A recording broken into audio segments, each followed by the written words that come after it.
Rock team music. Wow, wow.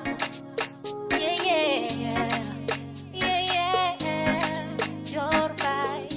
nuyu naa leen yéen ñi nga xamante yéen a safoo di bàyyi xel seen YouTube bi nga xamante mooy Oxy TV rawatina seen sport bi nga xamante ni mooy seen sport tey ñu ñëw seet fii ñëw caaroy seet si ki nga xamante mooy Kousu Mathiam nag ñu war a waxtaan ak moom ci lu bari ci basket ci centre bi ak ni muy doxalee xale yi ñu mu leen di yaree nu mu leen di jàngale basket ñu war a xuus waxtaan ak moom ci lu bari ci wàllum basket lu ñu def loolu daal di dugg ci biir rek waxtaan ak ki nga xamante mooy Kousu bi.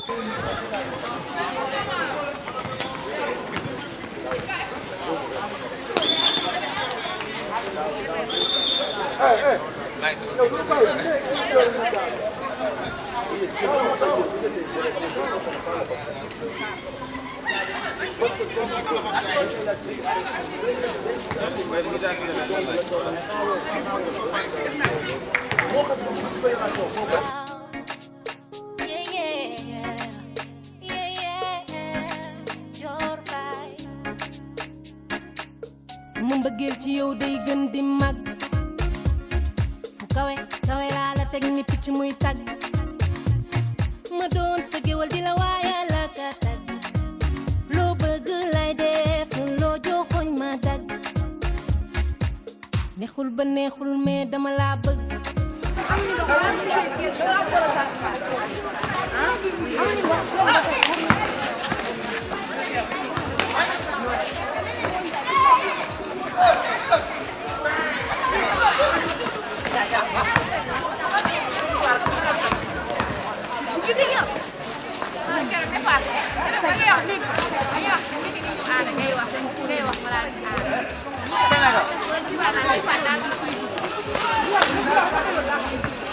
Sen Sport nag tey dafa ñëw seet si dafa ñëw fi nga xam ne mooy Zac Sirat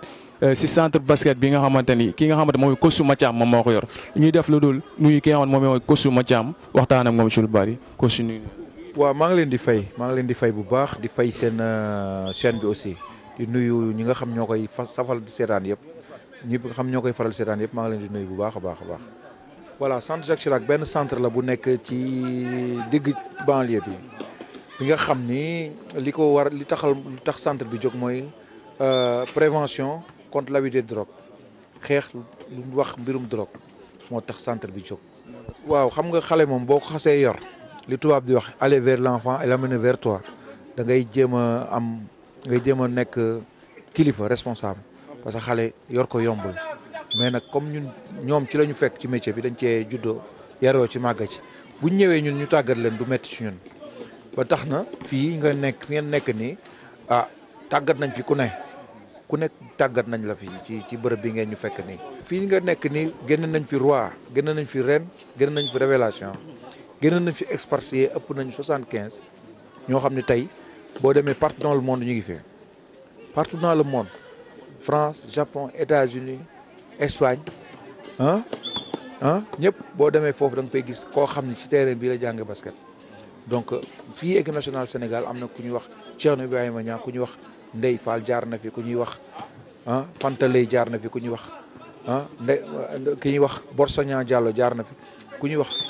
Ndeye Awa Kébé bon booy lim da ngay juum dafa bëri na xale yoo xam ne fii ci terrain bi fii ngeen kii nii fa la ñuy jaar pour am tey nekk ci monde basket bi tey ba am tour bi ñuy am. ñun nag wax dëgg yàlla fédération bi demuñoo ak moom. amuñu loo xam ni par exemple ñun moom la ñu kii ak moom mais fii ñu nekk nii ci département wu Pikine ku ñuy wax Ablaye Timbo le maire mi ngi def li ko war ci équipe Pikine Basket Club parce que équipe bi mooy Pikine Basket Club malgré dafa nekk ci biir centre Zac Sirat mais le Pikine Basket Club le maire de la ville mi ngi ciy def waaram mi ngi ciy bay waaram depuis que nag mu nekk magistrat de la ville de Pikine mi ngi ciy def li nga xam ne moom moo war dañuy subventionné chaque année mu yëkkati xaalisam def ci ñun ba résultat yi ñu am chaque année xale yi am ay coupe budul minime di cadet bii passé rek on a une équipe senior bu dem ba demi-finale championnat deuxième division pour monter 5 matchs 5 victoires demi-finale lañ ñu gagné. ci nga xam ñoo nekk sa ginnaaw championnat départemental bu Sénégal bu Dakar ci la ñu bokk am nañu minime fii cadet mooy ñi nekk ci sa ginnaaw am nañu ay junior am nañu ay senior fii donc yéegoon nañu première division wàccaat deuxième division daaw ñu dem deuxième division daaw bii passé 2 ans yi ñu dem deuxième division bii année bii passé ñu génn dem nañ deuxième division def match de poule 5 victoires bi 5 victoires yi jeexee ñu gagné ñu demi-finale donc équipe yi ñu gagné sax ñoom ñoo yëg première division mais néanmoins que ñi ngi defaraat ñi ngi continuer waat di liggéeyaat pour jéem a defarwaat pour demaat incha allah. xam nga basket bi moom léegi dafa toll foo xam ne il faut que nit ñi il faut que les acteurs du basket jàpp ci basket bi parce que fii dëkku basket la comme ni nga ko waxee mais dëkku basket nag il faut que acteurs u basket yi def dugal seen loxo ci basket bi parce que ku xam sport xam nga xam moyen la peut-être am na lu bëri loo xam ne tey ñu mën nañu ko am wala def des na ci ñun parce qu'on n'a pas les moyens gis nga moyen boo ko amee ci lu mu mënti doon li ngay def day am développement te xale yi ñu ngi leen di tàggate nii à bas âge dafa naa ni fu ñu mënti jamit loolu la ñuy yóbbaale donc loolu rek la quoi. ñi ngi toog ki nga xamante moom mooy secrétaire général bu club Pikine basket club léegi coach ñu ngi lay nuyu secrétaire général. maa ngi leen di fay di rafetlu seen teewaay fii ci suñu siège ñun waa Pikine basket club man nag maay El Hadj Souley Ndione ñu gën ma xam ci Jules man maay secrétaire général lu Pikine basket club depuis bientôt 15 ans. coach ñu bëggoon xam yow mi nga xamante ni yaay secrétaire général Pikine basket club noonu lay doxee ak yéen ñi ko yor ban liggéey ngeen si def pour mu jëm kanam. waaw Pikine basket club bon club la comme club de basket yëpp mais bon ñun dañuy gën a accentuer wu ci formation bi su ma nee accentuer wu ci formation bi mooy nekk li ñuy defar ci ay basketteurs wala ay j'ose même dire ay doomu aadama moom ci la ñuy gën a moom lañ gën a jox cër que créer ay catégories yu mag pour jéem a fël ci beneen fànn bi quoi en quelque sorte. waaw bon turu secrétaire ci biir club mooy comme turu secrétaire ci bépp fànn comme secrétaire bi ni mu nekkee ci association rek noonu lay nekkee ci club bi. la majeure partie ci paparas bi yow yaay ki nga xamante ne yow yaa koy gérer ak le président yow yaay le trait d'union entre le club ak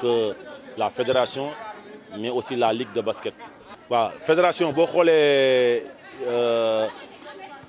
diir ñun bi ñu fi nekkee ak léegi ñun bi ñu commencé ci basket bientôt 12 13 15 ans ba léegi j'ose dire que ni mu ngi def li mu war a def. mu ngi def li nga xamante moom war a def la preuve ñu ngi participer ci échéance su basket yëpp niveau national comme niveau international suñu équipe nationale ñu ngi participer certes am na benn instant boo xamante ni petite catégorie bi xawoon na bañoon dem ay problèmes yoo xam ne amoon na fi yooyu moom yooyu ak activité bi ñoo ànd mënul ñàkk mais la fédération à mon humble avis mu ngi jouer son rôle dara nag matul dans la vie am na ay couac yoo xamante ni ñu ngi ci. mais de gens responsables ñoo ko jiite ñoo xamante ne ñu ngi ñuy déglu di ñu bàyyi xel di ñu gëstu fu mu waree fu nekk waaye tu sens nettement que ni am na loo xamante ni ñu ngi koy changé ñu ngi dem ndànk-ndànk waaw je dirais que le maire de la ville mu ngi ci moom mu ngi ci à 100% parce que yàgg na depuis Demba Seck depuis le maire Demba Seck après il y a eu Daour Ndiaye après. Pape Sagna Mbaye su ma juumulee après Pape Sagna Ablaye Timbo est venu ñoom ñëpp ku ci nekk yaa ngi ci doon bay sa waar Pape Sagna bi mu ñëwee la jël affaire bi jël ko jéem ko officialiser mooy benn subvention bi nga xamante ne ñoom ñu ngi ñu koy jox et c'est la seule mairie boo xamante ne mu ngi ñuy topp di ñu suivre annuellement dinañ jot subvention bi jógee mairie ville ñu nekk ci moom la ñuy colmater moom la ñuy colmater di ko taxale parce que je dirais pas matul mais bu ñu amoon loo xamante ni mooy lu ëpp li mu ñuy jox gis nañ ne dinañ mën a évoluer waaw moom laay wax ni club boo xamante ni da ngay rouler ak benn 6 voire 7 catégories championnat bi bu commencé chaque week-end da ngay jouer en petite catégorie bu championnat D2 bi commencé da ngay jouer aussi en senior waaye bon ñun on est en D2 présentement on a eu am na benn année boo xam ne jot nañu dem première division subitement ñu wàccaat mais par rapport ak link bi nga xamante ni waa Pikine am nañ ko ci je dirais pas que ni c'est nice parce que am na une bonne partie boo xamante ni xam nañ ne bi ñu xamee ne basket am na Pikine mooy bi ñu yéegee en première coow li commencé woon na am ñu ngi doon def bruit di commencé gis ak aussi avènement wu réseaux sociaux yi nit ñi jéem a di góorgóorlu di dugal si li nga xam ne ñu ngi koy def permettre nañ nit ñi xam ko mais avancement bi nga xamante ne ñu ngi koy am mooy ne que ñu ngi satisfaire ci li ñuy liggéey parce que car macha allah ñu ngi liggéey di defar ay xale yoo xamante ni fu ñu génn ci àdduna je dis pas Sénégal de fu ñu génn ci àdduna bu ñu basketee dañuy d'accord te ay xale ngi partout dans le monde 5 continents yëpp am nañ ci ay xale yoo xam ne fii la ñu jógee dem di basket. waaw comme niñ koy defee parce que je pense que ni engouement bi nga xamante ni moom la football bi am basket bi apte na pour am ko la preuve tey jii boo fi jóge woon dugg biir ci yeneen club yi nekk au niveau national fii nii amul club boo dul dugg te doo fekk koo xamante ni mu ngi bokk ci 5 majorité fii la débuté fii la débuté kon je pense que ni Pikinois yi war nañoo mën a ñëw jege si mbir mi xam ko parce que bëri na ñoo xam ne dañuy nekk aux alentours di dégg rek di déggantu dégg naa te amuñu si lu leen leer encore une fois de plus ñu leen di woo ñu ñëw bokk ci li ñuy def parce que ay doomu Pikine rek ñoo fi nekk di tàggatu si moo tàggat bi yombul tàggat bi musul yomb mais xale yi moom gàcce ngalaama xale yi ñoom ñu ngi da nga leen di yërëm sax championnat bi bu commencé am na ci une bonne partie boo xamante ni dañuy nekk beneen nit dem basket yi samedi bi jaral na leen sax bañ a añ parce que d'habitude les matchs commencent très tôt tu es obligé nga jóge fi teel fee jóge pour mën a yegg pour pallier à la circulation ak bouchon yooyu xale yi moom gàcce ngalaama li nga xam ne moo xaw a des kay mooy l'accompagnement des parents de leurs parents parce que bëri na si ñoo xamante ni seen ay parents boo leen gisee benn yoon balaa nga leen di gisaat day doon ay 7-8 ans ci ginnaaw xale bi am na contrat wala diw mu ngi koy bëgg a dem wala bëgg na tukki te loolu je pense que ni baaxul jërë ngeen jëf ñun ñoo leen di sant di leen gërëm te di ñaan seen li ngeen di def mu jëm sa kanam parce que lii mooy li nga xamante ni képp koo xamante ni yaa nga yëngu si dara lii ngay wut ku ko vulgariser ñëw fekk la nga toog ñu jël ko yóbbu ko fenn fi ba àdduna yëpp xam ni yéen a ngi ci quoi encore une fois de plus jërë ngeen jëf. ginnaaw bu ñu jugee si ki nga xamante moom mooy Kosu Mathiam ak secrétaire général lu ñu def lu daal di ñëw wax ak ñi nga xamante ñoom ñooy soos yi waxtaan ak ñoom ci lu bari ci seen carrière ak centre bi ni ñu fiy dundee nii naa la. oui fay naa la. tur bi naka la. Adama Balde yow lan moo la dugal si basket.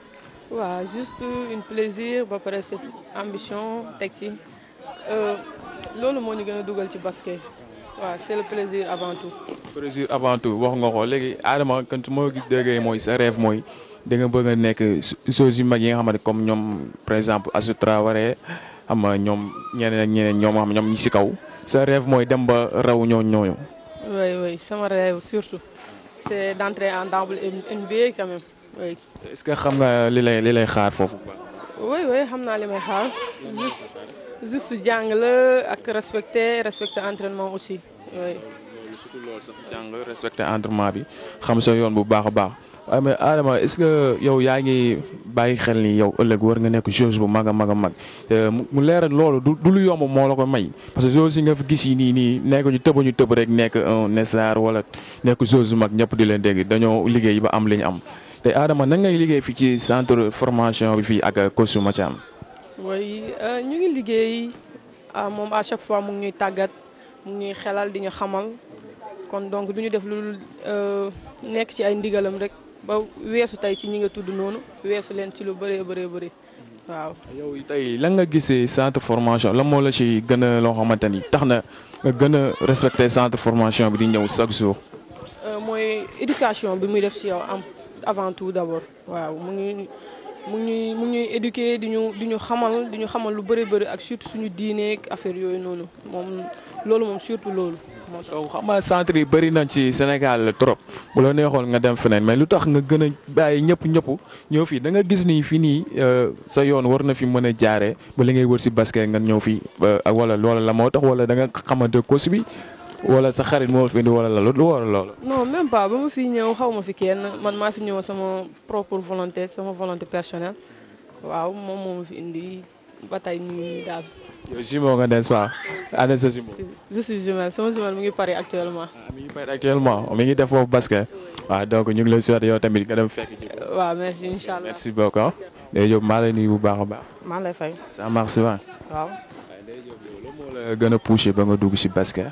basket xanaa sax man football nag laa bëggoon mais sama benn mag moo ne maa dem def basket nag football mooy loolu.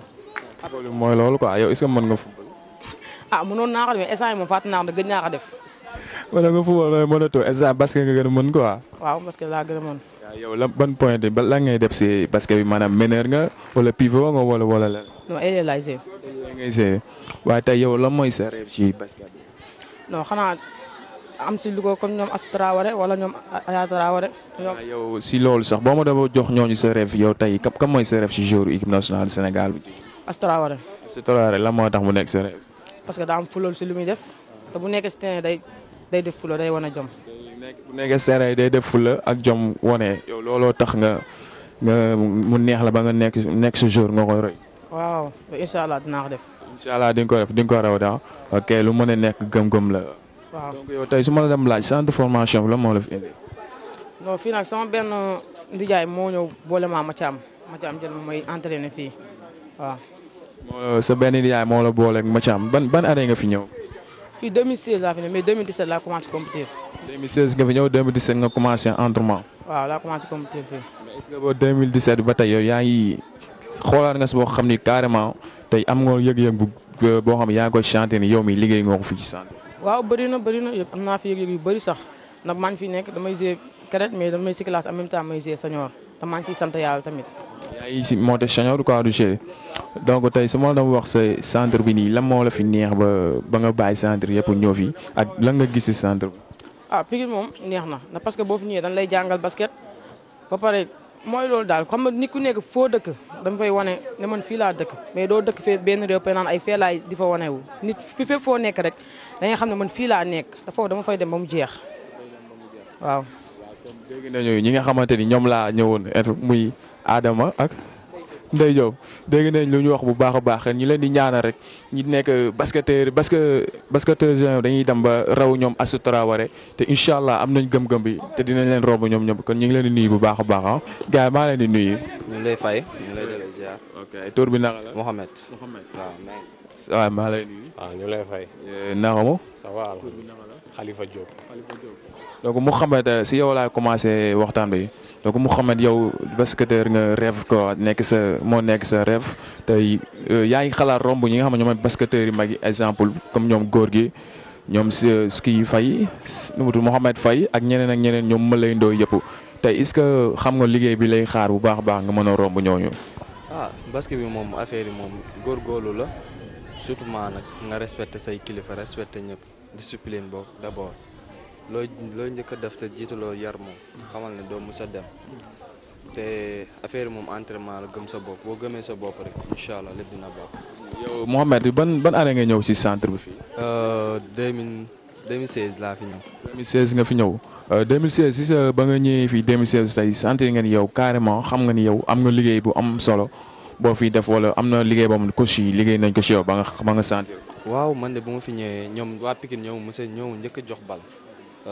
Père Mathiam moo jàngal bal li ma mën yëpp moo ko jàngal xam naa ne yëg naa ne sama niveau amélioré na ay genre ñoom daal ñu ngi ci jàpp si liggéey bi tamit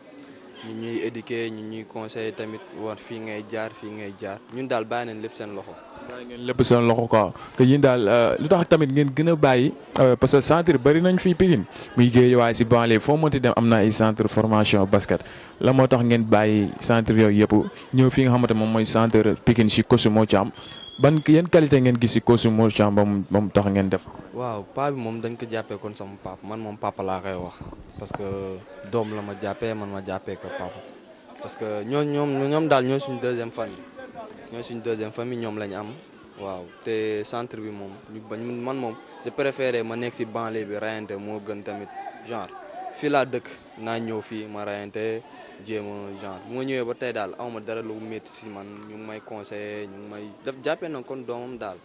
suñ paa la ñun daal ñu ngi koy ñaan yàlla na ko fi yàlla bàyyi ba mu fekkee suñu njëriñ ñun ñëpp barki laa ilaaha illallaah. tey soo doon wax sa occupé yi nekk fii la nga leen di conseiller tey ñu mën a liggéey bu baax a baax pour seen avenir ëllëg. affaire yi moom lenn la. liggéeyal jox surtout respect man mu respect bi laa njëkk a wax parce que nit moom looy def te àndoo si respect moom zéro doo mus a dem respect avoir ñu ne ku la jiit si néeg bu lëndëm moo la mën a wax fii ngay jaar kon joxal ñëpp respect boo ñëwee wàccal sa bopp amul genre ay dama lii boo ñëw wàccal sa bopp boo mënee basket sax boo ñëwee wàccal sa bopp di foo xale yi di genre yooyu noonu parce que moom moo lay mën a jàppale si àdduna wàccal sa bopp daal nga lii man daal lu ma leen yokk entraînement yi góorgóorlu ñoom seen rêve nag ñu gën mën a atteindre seen rêve ëllëg loolu daal laa am. ok rafet naa Madan Khalifa est-ce que mën nañ xam ni mën nañ xam ba ban année nga ñëw fii si centre bi. waaw maa ngi ñëw fii le 16 mars 2016. mars 2016 léegi Khalifa yow la moo la gën a poussé ba nga choisir sport basket. taay bi la wala la. waaw taay bi tamit si la parce que man dama nekkoon suñu ko doon jàng après ma doon def fekk sama grand frère dafa yoroon école football ma naa nekk fa di football après ma am benn taay bi ni fu ma romb ñaam damal basket affaire yooyu ma dem suñu waa kër sa mere ma si ne tant que doo basket waaw yow fii dootuñu la joxati nga lekk wër na yàlla billaahi loolu nag moom si dugal quoi moom si ba nu ma jamono ñu may waxee yow ni maa ngi si. su ma déggee sa wax sax mooy yow ci football nga débuté parce que nee nga sa mag dafa yoroon centre de football taay bi moo taxoon nit ñi naan la demal basket ba seen waa kër sax mere la si est-ce que si loolu tamit ba nga ñëwee si basket bi est-ce que sentir nga ni basket bi sa sport wala du sa sport. waaw sentir naa ni sama sport parce que tamit rëccu ma ko parce que yóbbu na ma foo xamante ni mosuma fa dem tout question dama génn Sénégal la xamal na ma tamit loo xamante ni mosuma ko xam te tamit teg na ma si yoon boo xamante ni tey jii man ba ma nekk nit daal man ñeew ma sama benn morom si dara. parce que quoi en complet tout donc man léegi soo ma doon wax ci centre de formation bi nii liggéey bi nan la fay demee ak yéen ak seen diggante coach yi. waaw suñu diggante coach yi moom mun naa ne nekkatul coach léegi papa la ak doom quoi suñu diggante ak ñoom papa la ak doom parce que ñu ñi pas du basket bu kese mais ñu ñuy éduquer diñu teg si yoon ne nii ak nii la. àdduna nii ak nii la ñun tamit ñu topp seen ginnaaw waaw te tamit rëccuwuñ ko fu ñu dem dañuy nawloo xam nga tey jii man moom jàppee moo ko comme sama coach kon amee lu mu ko waxee suñu papa lañ ko jàppee parce que daal fu mu rafetee moom may ñu xam nga t-shirt tamit noonu di ñu conseiller jàppee ñu comme doomam franchement pareil moom waaw mention spéciale quoi moom quoi. spécial père Mathiam donc yow kon centre bi nii yow soo doon conseil sa occupé yi fi nekk moo xam jigéen ñi ak góor ñi la nga leen di yokk conseil pour ñu mën a góorgóorlu bu baax a baax. discipline ànd ak yar ak teggin rek ndax lépp looy mën a def te àndaloo yar moom du dem fenn doo dem fenn lépp looy def nag même boo mënu sax boo àndee yar bi sax yàlla da lay poussé ba nga mën loo xamante ne ni yow doo xalaatoo ko sa mën mais loo mën tamit àndaloo tamit. yar bi billaay mook zéro yam waaw respect rek xam nga topp entraînement yi. sa rêve si basket bi mooy lan sa rêve. waaw tey jii man tey jii mun naa soutien de famille la rêve bi mooy tey bi ñuy dégg fenn bañ teral suñuy coach teral suñuy waajur xam nga loolu rek la loolu mooy projet bi quoi. yaa ngi si liggéey bu baax a baax. ok kon ñoo leen di sant di leen gërëm waaw comme ni ñu leen ko waxee woon sànq si première partie émission bi rek ñu waxtaanoo lu bari ci coach et coach dama la bëggoon laaj ñaari question rek la temps ko ñuy tëj et coach la moo nekkoon seen jafe-jafe ba ngeen wàccee ci deuxième division bi. waaw dañoo amoon problème de moyen parce que xam nga basket moyen la te ay xale yi banlieue bi boo leen di basket loo il faut que population bi ak autorités yi nga xam ñoo nekk Pikine bu dul maire bi parce que 16 communes d'arrondissement moo fi nekk. ku ci nekk war ngaa mën a ñëw jël maire bu nekk boo jëloon benn paire daal may ko benn xale wala nga jël parrainé benn xale amaana ñun suñu xale yi duñ dem ci yeneen club yi di basket problème de moyen la parce que basket moyen la boo amul moyen doo basket noonu suñu problème rek loolu la parce que ñun bu ñu amee bal dañ koy lijjanti suñu lépp dañ koy régler te ñun ñun banlieue bi waruñu mën a am problème yooyu parce que population bi nekk Pikine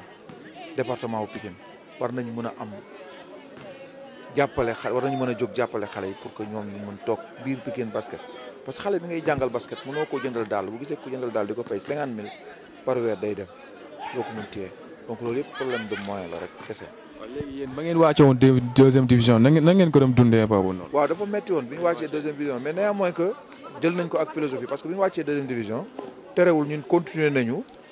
chaque année ñu dem tournoi monté fii ñu dem championnat région de Dakar. ñooy jël P bu ñu jëlul P2 la ñu jël